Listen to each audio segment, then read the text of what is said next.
আচ্ছা, সেই ডিসেম্বরের ছুটির কথা মনে পড়ে না? সারা বছরের পড়ালেখার চাপ শেষে যখন গ্রামের বাড়িতে বেড়াতে যেতাম, ইস কি সুন্দর দিন ছিল সেগুলো। দুপুরের মিষ্টি রোদে ঠান্ডা পানিতে ঝাপাঝাপি, সারাটা রাত ভাই বোনরা মিলে আড্ডা, আর নানু দাদির হাতে মিষ্টি মিষ্টি গরম পিঠা।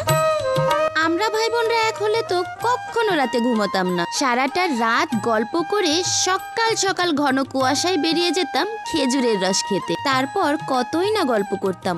তখন তো আর হাতে হাতে ফোন ছিল না, না ছিল কোনো ভবিষ্যতের চিন্তা, না ছিল কোনো দায়িত্বের বোঝা। সারা ডিসেম্বর একসঙ্গে কাটানো মানুষগুলো এখন চাইলেও আর এক হতে পারে না।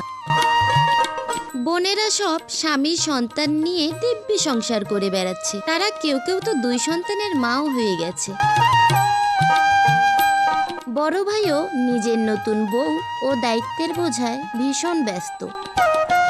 ছোট ভাই বোনগুলো নিজেদের ক্যারিয়ারে মনোযোগ দিয়েছে। আর কেউ কেউ তো আমাদেরকে ছেড়ে চিরতরে বিদায় নিয়েছে। আচ্ছা, এই ডিসেম্বর মাস তো প্রতি বছরই আসে, কিন্তু সেই ডিসেম্বর মাস কি আর আসে?